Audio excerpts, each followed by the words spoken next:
سلام تعني هبلنا خبرات سمعتي تملكتي channelنا لو معنتي كاب تግራይ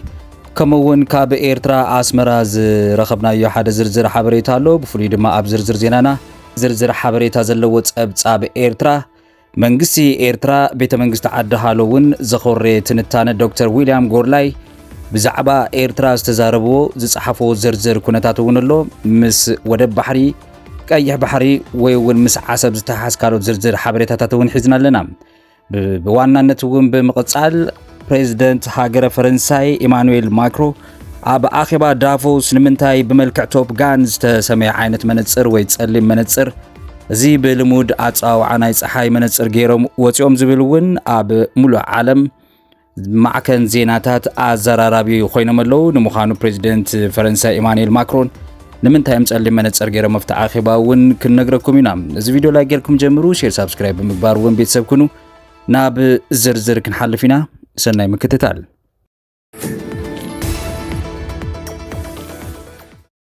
بريزيدنت غزياوي بمحدار تግራይ اب هاغراوي متخخاب اتوت نحربنياتات تمزابلتي كم اول ممحياش تግራይ نمتخخاب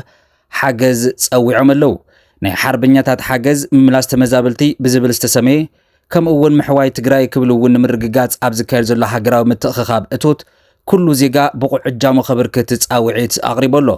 بريزيدنت غزاو بمحدار تግራይ جنرال تادس ورده ود ورده ابت مدرخ قريبوم اب غداي تግራይን ተጋሩን ፍቶትን እዮም አሰናዳት ምዃኖም የምገልጾም ብተወሳኺ اب تግራይ ዘሎ ቁጠባው ቅልውላው ንምፍታሕውን ዝተገደ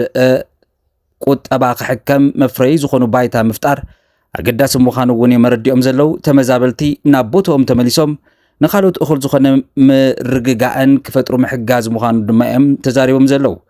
زين مركب دماء أبتزلق فتح زفتر متخخاب توت عود كل زيجا بعقمو خوات أمسوي عمزلو منجس فيدرال أخل بجت أهابنان بزبل مجلسي كاب تجراي سمع زلو خون كله فيدرال منجس بوجنو دمام تجراي من محدار زخود زلو ندادن كالوت بجتات نون نمنجستي إيرترا ويون نشعبي حلفيه بلو زبل ناي بعلم ملسي كهو يسمع بتبلبت جن اب تግራይ ዘሎ ሰላማዊ ማሕበረሰብ አዝዩ ይህስ ከምዘሎም ቻናልና ወን ተመልኪታላ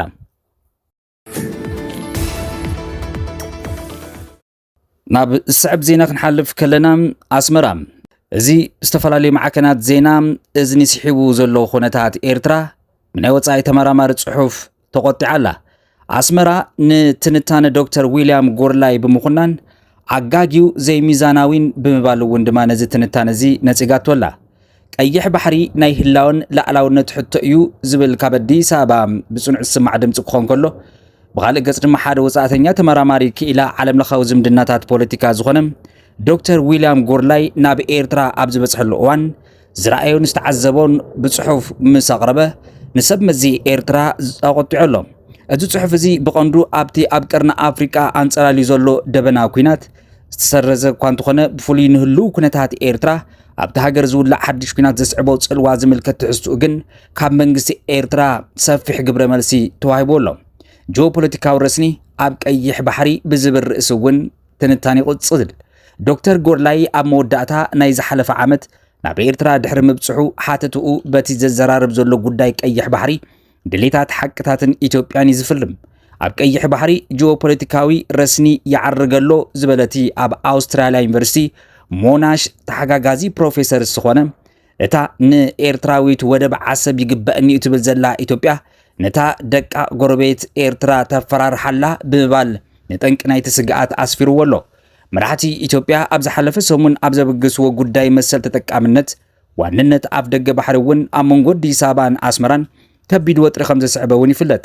ኢትዮጵያ ጉዳይ ኣፍ ደገ ባሕሪ ብፍሉይ ድማ ኣብ ገምገም ቀይሕ ባሕሪ ናይ ህላውን ላዕላውነትን ሕቶ ብምዃናት ምጉት ብወገን ሰብ መዚ ኤርትራ ግን ክዋሃብ ጸንሑ እዚ ዝኹንን ተኸታቲሉ ዝወፁ መግለጽታት ድማ ጎስጓሳት ኢትዮጵያ ኣዋጅ ኩናት ብዝብል እውን ቃል ብቃል የጠንቅቑ ኣብ ኣስመራ ዕቡስ ግብረ መልሲ ህዝቢ ብዝብል እውን ካልእ ትንታነ ዶክተር ጎርላይ እዩ ዶክተር ጎርላይ ኣብ ትዕዝብቱ ነበርቲ ኣስመራ ብዛዕባቲ ዘንጸላሉ ዘሎ ሓደጋ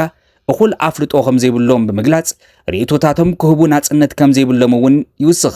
ኣብ ጎድናታት ናይታ ኣብ ዝቐረበ እዋን ዝበጻሕ ኽዋ ርእሰ ከተማ ኤርትራ ዝኾነት ኣስመራ ግብረ መልሲ ህዝቢ ዕቡስዩ ሚድያ ኣብ ትሕቲ ፍጹም ቁጽጻር መንግስቲ ዘኣተው እዩ ስለዚ ብዛዕባቶም ምዕባለታት ዝፍለጡ ኣዝማሪኖታት ብዙሓት ከይኾኑ ይኽእሉ ክብል እውን ርእይቱኡ ይውስኽ ምልካዊ ምሕደራ ግዳድ ሃገራዊ ኣገልግሎት ኤርትራ ብሰፊሑ እትግለጸሉ ካልእ ርእሲ እዩ እቲ ሓደ ካብቶም ኣብ ኣህጉር ኣፍሪቃ ዲሞክራሲያውን ቁጠባውን ለውጢ ከምጽኦም ተባሂሎም በኣሜሪካዊ ምምሕዳር ቢል ክሊንተን ዝተናኣዱ መራሕቲ ዝነበረ ፕሬዚደንት ኢሳያስ አፈወርቂ ደቡባዊ ኪናት ኢትዮ ኤርትራ ኣብ 1998 ከመቆጻጽራ ኣውሮጳ ድሕሪ ምውልዑ ዝብድህዎ መራሕቲ ተቃወምቲ ከምኡውን ጋዜጠኛታት ብምእሳር ናብ ፍሉይ ምልክ ገጹ ከም ዘምርሐ እዩ ኣብቲ ዘ ኮንቨርሴሽን ዝተባሃለ ማዕከን ዜና ዘውፅኦ ትንታነ ዘመላኽት ኢሳያስ ህዝቢ ማእኸል ፖለቲካ ኤርትራ ክገብር ልዑል ተስፋ ነይርዎ ከምዚ ዓይነት ተስፋ ግን መሰረት ኣይነበሮን ይብል ግዳድ ሃገራዊ ወታደራዊ ኣገልግሎት ነታ ሃገር ንምቁጽጻር ከም መሳልል ይዝጥቀም ከም ዝተጠቀመሉ እውን ይሙግት ድሕሪ ደቡባዊ ኩናት ናብ ገደብ ኣልቦ ዝተቀየረ ሃገራዊ ኣገልግሎት ቀንዲ ጠንቂ ዋሕዚ ኣማኢት ኣሽሓት ኤርትራውያን ስደተኛታት ኮይኖሎም ጽልዋ ምልካዊ መግዛእቲ ንበጽሐ ንጹር እዩ ኣብ መላእ እታ ሃገር ድማ ቁሉዕ ምናልባት እውን ዘስግእ ወታደራዊ ህላወ ኣሎ ንድኹም ምሕደራ ዘቃልሕ ምልክታታት እውን ኣብ ፈቐዱ እዮም ተጠቂዖም ዝርከቡ ሓድሽ ኩናት ኤርትራ ክትጻወር ይትኽእልን ምስ ኢትዮጵያ ተፈጢሩ ዘሎ ወጥሪ ኣብ ግምት ብምእታው ወታደራዊ ድልውነት ሃገራዊ ሓድነት ኣድላይ ምዃኑ ሓደ ኤርትራዊ ነጊርኒ ይብል እዚ ዶክተር እዚ ንታሪኽ መግዛእትን ተጋድሎን ንናጽነት ኤርትራ ዝተንከፈ ትንታነ ውሽጣዊ ማሕበራዊ ጥምረት ህዝቢ ከም ዘሎ ዘመስከረት ፕሮፌሰር በዚ ዘለቶ ኤርትራ ሓድሽ ኩናት ክትጻወር ከም ዘይትኽእል ዝእምትን ኩናት ከም ብሓድሽ እንድሕር ዳኣ ተወሊዑ ውጽኢቱ እንታይ ከም ዝኸውን ንጹር ኣይኮነን ኣብዚ ግዜ እዚ ኤርትራ ግብረ መልሲ ንምሃብ ዝግባእ ኣይተቐረበትን ህዝባ ከዓ ደጊሙ ክሳቀ እዩ ዝብል ርእይቶ እዩ ዘቐምጥ ኤምባሲ ኤርትራ ነዚ ትንታነ ጎርላይ ድማ እንታይ መልሲ ሂብዎ ኣሎ እቲ ዋና ናይ ዝለምዓንቲ ናይ ትንታነ ጉዳይ እውን ካብ ኤርትራ ካብ ዓዲ ሃሎ ዝተዋሃበ መልሲ እዩ ኤምባሲ ኤርትራ ኣብ ኣሜሪካ ኣብ ዝሃቦ ምላሽ ድማ ንትንታነ ናይቲ ናብቲ ሃገር በፂሑ ዝተመለሰ ዝተባሃለ ተመራማሪ ዘለዎ ነቐፌታ ተቃውሞኡ ነስሚዑ ኣሎ እቲ ኤምባሲ ብሶኒ ኣብ ዝወፅኦ መግለጺ እቲ ኣብ ዝሓለፈ ሰሙን ዝወፀ ጸብጻብ ኣጋጋይ ዘይሚዛናዊ ብፖለቲካ ዝተለዓጠጠ ናይ ባዕሉ ድሌት ዘስምዐ ሓሶት ክብል ዝነጽጎ በቲ ትንታነ ዝቐረበ ጽሑፍ ብዛዕባ ሓደጋ ኣብ ቀርኒ ኣፍሪቃ ዝውላዕ ኩናት እንዳጠንቀቐ ነቲ ብኢትዮጵያ ዝቐርብ ዘሎ ብቁሉዕ ዝተኸለሰ ህንዱድ ጎስጓስ ብተጋራጫዊ ኣገባብ ቅቡል ይገብሮን ይሽፍኖን ይብል እቲ ካብ ዋሽንግተን ዝወፀ ቢሮ ኤርትራ ኤምባሲ ኤርትራ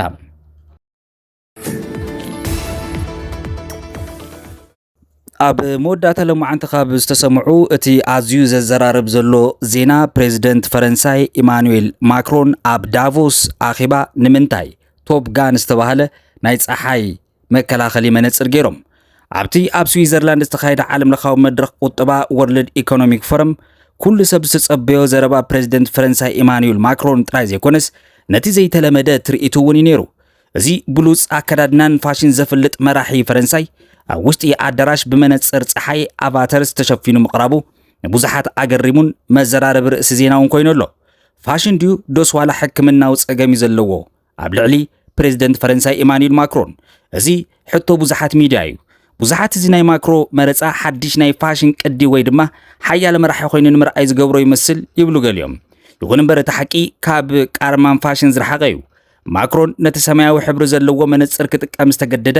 ብምኽንያት ኣብ ዓይኑ ዘጋጠሞ ሕክምናዊ ጸገም ምዃኑ ተፈሊጦሎም እቲ ፕሬዚደንት ኣብ ዓይኑ ሳብኮንጀክቲቫል ሄሞሬጅ ኣብ ዓይኒ ደም ናይ ምፍሳስ ወይ ድማ ናይ ምዕቋር ጸገም ከም ዘጋጠሞ ይገሊጹ እዚ ኩነታት እዚ እቲ ጻዕዳ ክፋል ዓይኒ ብደማዊ ሕብሪ ከም ዝቕየር ይገብሮ